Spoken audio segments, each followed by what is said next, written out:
Welcome to EIS Navigator, the podcast for UK venture capital. I'm your host, Brian Retta.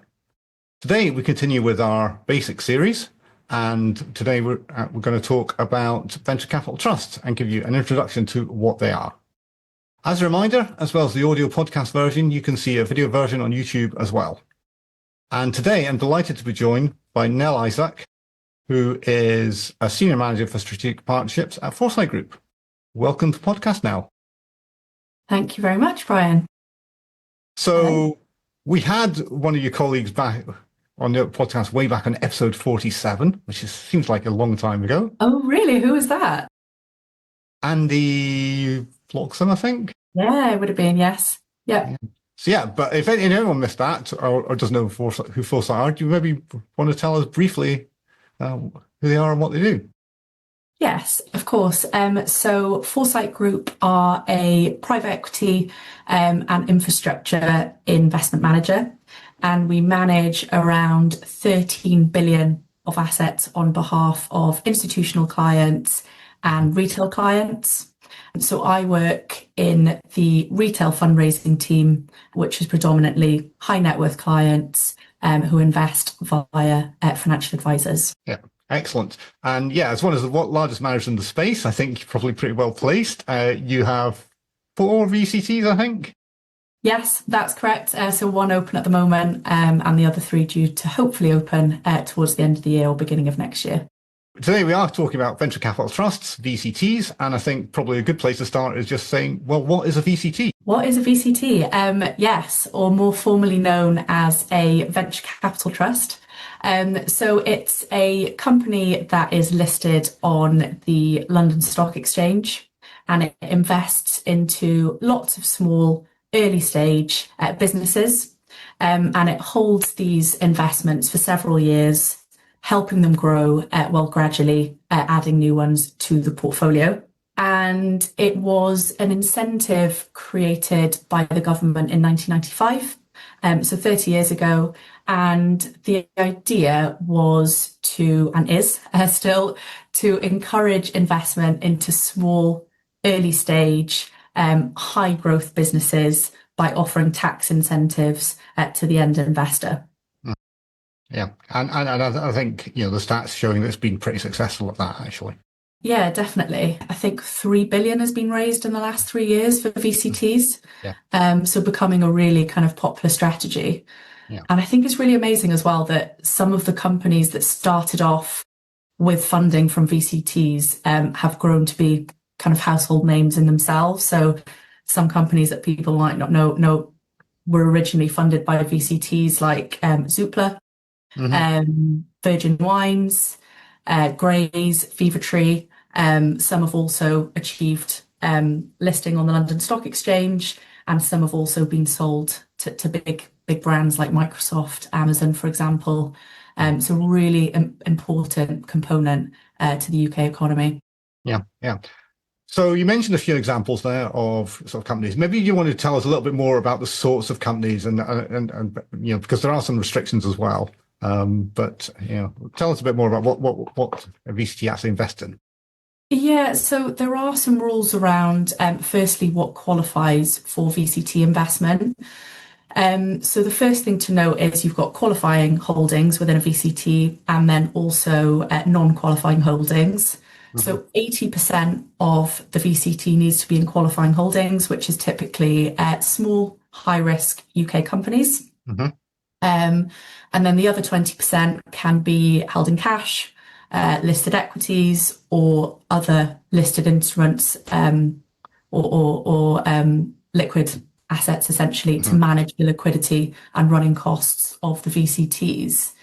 And yeah, there are lots of rules from a VCT funding perspective, and then from the company's perspective as well.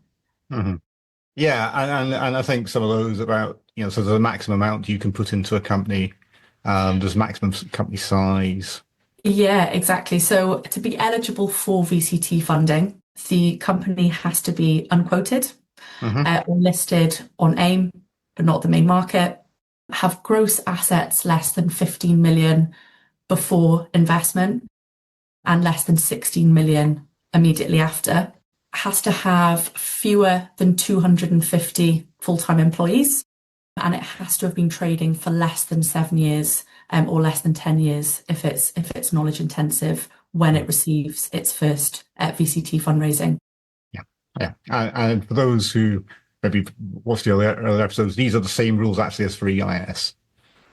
So yeah, exactly that. And then in terms of the VCT itself, so a VCT can invest up to 15% of its money in a single company, but each company is allowed to receive up to 5 million of VCT or other tax efficient funding in any 12-month period, with a cap of 12 million over its lifetime. And then the final thing to note around the rules is that managers are required to invest at least 30% of funds raised in qualifying holdings, which I mentioned, which is 80% of the portfolio needs to be, within 12 months after the end of the accounting period. yeah. So I think some of those things matter. So one of these, so I think the great thing about VCTs is that you get a diversified portfolio. You can't just, it's not that you buy a VCT and you get 1 or 2 or 5 companies. You get a diversified portfolio, and when you give them cash, they're not going to just sit on it. They are actually going to deploy the money because they have to. Yeah, exactly that. And I guess that's the main differentiator from an EIS, for example, is that with EIS, investors hold shares directly in the underlying company as opposed to the actual VCT itself. In the market, I think there's various different strategies that VCTs use. You maybe want to sort of summarize some of the top level strategies that we see. Yeah, so there are 3 types of VCT strategies. The most common type is a generalist VCT, and that invests across a diverse range of sectors. So it could be technology, healthcare, consumer and services. And the aim of a generalist VCT is to balance growth opportunities with sector diversification to manage that risk. Then AIM VCTs focus on companies quoted on the alternative investment market. It's quite self-explanatory. And then you've got your specialists, so sector-focused VCTs as well. And as the name suggests, it concentrates on a specific industry like healthcare or technology.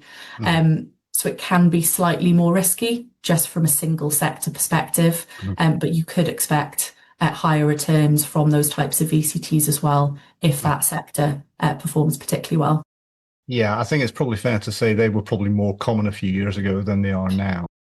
Yeah, I think when we talk about traditional VCTs, that's what we probably talk about, whereas now they tend to be more generalist and diversified across different sectors for that balance. And maybe, and it's probably worth mentioning legacy strategies as well, because it's not a big factor, but I think that it's still a noticeable presence in some VCTs.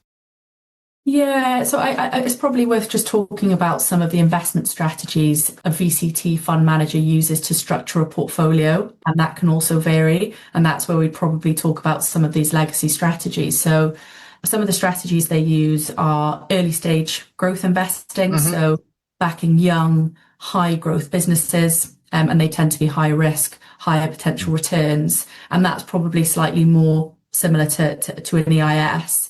Then you've got later stage scale up investing. So investing in companies that are already generating revenues and then want further capital to grow.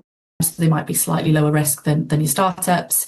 And then follow on funding, which is investment into existing portfolio companies to support scaling again.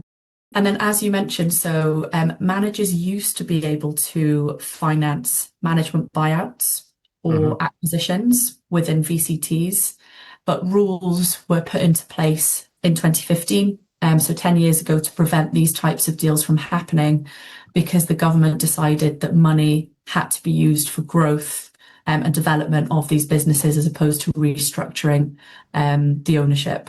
But yeah, some VCTs, and we have some VCTs that still hold these types of investments, the MBO structured deals as well. Yeah, and it's fair to say, I think if we looked at the sector 10 years ago, you would have seen a lot of those a lot of those deals have exited. So in most of the VCTs, I know in your case, there's some, it's a small proportion of the portfolio. For some managers, it's still meaningful, but, nowhere it's a minority. Most of them work on the current rules. Absolutely. So you mentioned all strategies, and you also mentioned EIS. Do you want to maybe just say how the strategies in VCT compare to strategies in EIS funds? Yeah, of course. So I think I alluded to it, but with EISs, these are often earlier stage or scale up businesses, and sometimes in more kind of specialist areas as well. And the strategy is all about growth, aiming for kind of a few big winners that drive overall returns, whereas VCTs, they've become kind of more balanced, aiming to deliver income and kind of balance it that way with the different type of strategies and the diversification within the fund as well. If someone's listening to this think, oh, this sounds good, I want some of these, how might an investor go about buying shares in a VCT? Great question. So VCTs regularly raise new capital by launching an offer for subscription, or they might call it an open offer. Most VCTs, or a lot of VCTs, tend to do this annually. And depending on the VCT, depends on the track record, so how long they'll actually be open for. So for example, one of our VCTs was already closed within 8 days last year. So just to give you an example, so an investor can apply directly through the VCT manager, ideally through a financial advisor, or on a platform. And I think it's fair to say you can also buy shares in the secondary market, but that's less attractive. It's less attractive because you don't get the tax reliefs, but you can do that, yes. Yeah. And if anyone's wondering why we're not talking about tax reliefs, they are coming in the next episode. So we'll just preview that. So we know how investors can put their money into VCTs. How do they get their returns from the investments? So the main purpose of a VCT is the dividends and the tax-free growth. Most VCTs aim to pay a regular dividend, usually of between 3 and 5% annually. And these tax-free dividends paid by VCTs can obviously be attractive to a lot of investors as an income generating vehicle, especially if they're approaching retirement, for example. And then the other side of it is the upside potential, so capital growth. If the underlying portfolio performs well, so they grow and exit successfully, some of these companies, the VCT's net asset values will rise. But in practice, most VCTs focus more on the income and the dividends rather than the capital growth.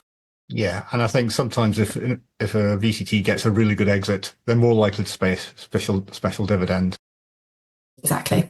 And if an investor wants to sell their shares, what's the sort of process for that, and what's the mechanisms? So selling VCTs can be tricky because secondhand shares don't come, as we just discussed, with the upfront tax relief. So there isn't much of a market for them. So to help with this, most VCT managers offer a buyback facility where they repurchase shares from investors at a small discount to the net asset value. And this is usually around 5 to 10%. That's the kind of market standard. And this is via a market maker as well. It's worth mentioning that buybacks are not guaranteed. So that's going to depend on the VCT having cash. So it's important to look for managers with a solid track record of supporting buybacks in their strategies. Yeah, and certainly VCTs state their buyback policy. And some of the restrictions are stock exchange enforced because there's closed periods and exactly that. There'll be open and closed periods throughout the year, as you say. So usually what an investor would do would register their interest with a market maker, and then we'll have open and closed periods where they can facilitate the buybacks. Yeah, and I think it's fair to say that buybacks are small but steady is the way I would describe it in the market. People seem to hold these things for some time. Yeah, definitely. Well, holding it for at least 5 years anyway. Yeah, certainly that. But yeah, I think people tend to hold them for a lot longer than that. Yeah, they do. Yeah. So, thanks very much for all that great introduction. If anyone wants to find out more about what you're doing at Foresight Group, where should they go? They can go to our website, which is Foresight Group. You can find information on all our 4 VCT strategies. As I said, 1 is open at the moment and the other 3 opening soon, hopefully. But you can also contact me if you want any more or any further details. So we'll post links to that in the show notes, along with links to some of the formal documentation on VCTs. So thank you very much, Nel, for giving us such a good explanation of what VCTs are. So for listeners and viewers, as usual, you can get full show notes with links at harmonandco.com/podcast. You can subscribe to the podcast on all good podcast services and players, or following the link to show notes, and you can also follow the series on YouTube. If you like what you hear, then please tell a friend or a colleague, give us a review in your favourite podcast app, give us a like on YouTube. We can be found at inquiries@harmonandco.com. Thanks for listening, and we'll be back next week talking about the VCT tax release.